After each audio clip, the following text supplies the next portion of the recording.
এই মুখ্যমন্ত্রী আজ থেকে 6 মাস 8 মাস আগে ভাঙড়কে কলকাতা পুলিশে যুক্ত করেন। কাশীপুর থানা, ভাঙড় থানা, 3টে থানা হয়। তখন বিনীত গোয়েল সম্ভবত ছিল, আর একটু আগে হবে, 1 বছর আগে। না বিনীত গোয়েল ছিল। বিনীত গোয়েল ওখানে আপনার গিয়ে আপনাদেরকে নিয়ে একটা হই হই রই রই ব্যাপার, যে রাজীব কুমারের পশ্চিমবঙ্গ পুলিশ ফেল, এবারে কলকাতা পুলিশ নিচ্ছে, স্কটল্যান্ড ইয়ার্ড। আরো খারাপ অবস্থা হয়েছে, ভয়ঙ্কর খারাপ অবস্থা হয়েছে। তৃণমূল আশ্রিত দুষ্কৃতী বাহিনী যারা বোম মেরেছে, তা এরা যে কারণে বোম মেরেছে, বিশেষত কারণ হচ্ছে ভেড়ি অকশন নিয়ে বোমা মেরেছে। কারণ এদের যোগ্যতা নেই মানুষকে যোগ্য দাম, যোগ্য জিনিসটাকে পাইয়ে দেওয়ার। যখন আইএসএফ তথা এই চণ্ডীহাটের জনসাধারণ মানুষ যখন ঘেরের ন্যায্য দাম পাওয়ার জন্য, ঘেরের ন্যায্য দাম দেওয়ার জন্যে যখন বিভিন্ন জায়গা থেকে, বিভিন্ন এলাকা থেকে নতুন নতুন পার্টি নিয়ে আসছে, ঘেরের পার্টি নিয়ে আসছে, এবং ঘেরের যে মূল্য বৃদ্ধি হচ্ছে, লিজের খাজনার হার বৃদ্ধি হচ্ছে, তা সেটা ওদের পছন্দ হচ্ছে না।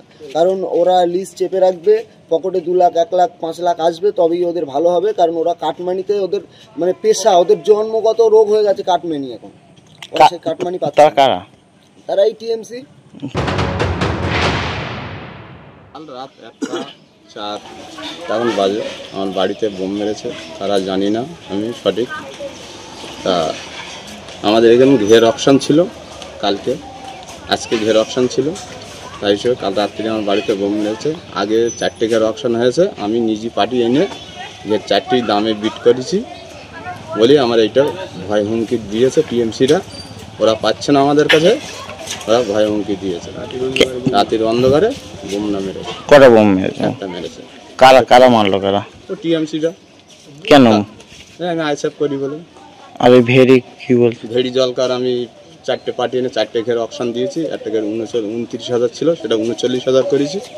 একটা ঘের 23,000 ছিল, সেটা 33,000 করেছি।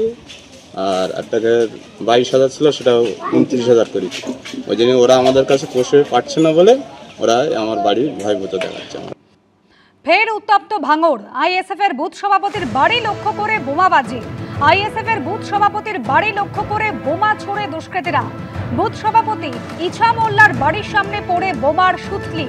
উত্তর কাশীপুর থানার শানপুকুর এলাকায় উত্তেজনা ছড়িয়েছে। বোমা ছোড়ার অভিযোগ তৃণমূল আশ্রিত দুষ্কৃতীদের বিরুদ্ধে। যদিও নিজেদের গোষ্ঠীদ্বন্দ্বে বোমাবাজি হয়েছে, অভিযোগ উড়িয়ে পাল্টা দাবি করা হচ্ছে শাসক দলের তরফ থেকে। আইএসএফ এর বুথ সভাপতি ইছা মোল্লা গভীর রাতে তার বাড়ি লক্ষ্য করে বোমা ছোড়া হয় বলে অভিযোগ। সকালেও পড়েছিল বোমার সুতলি। ইছা মোল্লার পরিবারের সদস্যরা তারা অভিযোগ করছেন তৃণমূল আশ্রিত দুষ্কৃতীদের বিরুদ্ধে। যদিও শাসক দল তৃণমূল কংগ্রেস তারা এই অভিযোগ উড়িয়ে পাল্টা দাবি করছে নিজেদের গোষ্ঠীদ্বন্দ্বেই বোমাবাজির ঘটনা। এটা সম্পূর্ণ ভিত্তিহীন অভিযোগ। তৃণমূলের কোনো ছেলে বোম বাঁধতেও জানে না, আর কারোর বাড়ি বোম মারতেও জানে না। ওদের নিজেদের মধ্যে নিশ্চয়ই কোনো ভাগাভাগির গণ্ডগোলে, ঠিক আছে, সেই জন্য ওদের নিজেদের মধ্যে এটা গোষ্ঠীদ্বন্দ্ব করে ওরা নিজের বাড়িতেই বোম দিয়েছে। ওরা তো অভিযোগ করছে যে তৃণমূল আশ্রিত দুষ্কৃতীরা বোমাবাজি করেছে তার বাড়িতে রাতের অন্ধকারে। না, এটা কোন তৃণমূলের কোনো ছেলে বোম বাঁধতেও জানে না, বোম মারতেও জানে না। আজকে 2021 সালে নওশাদ সিদ্দিক জেতার পরে থেকে ভাঙড়ে কোনো উন্নয়ন করেনি। তার পরিবর্তে যে টাকায় আছে সম্পূর্ণ তারা বোম টাকা দিয়ে বোম কিনেছে আর মেশিন কিনছে। আগামী 26-এ তারা এই বোম মেশিন দেখিয়ে এখন থেকে মানুষকে উত্তেজিত করে ভয় দেখিয়ে নিজেদের বাড়ির মধ্যে বোম মারছে।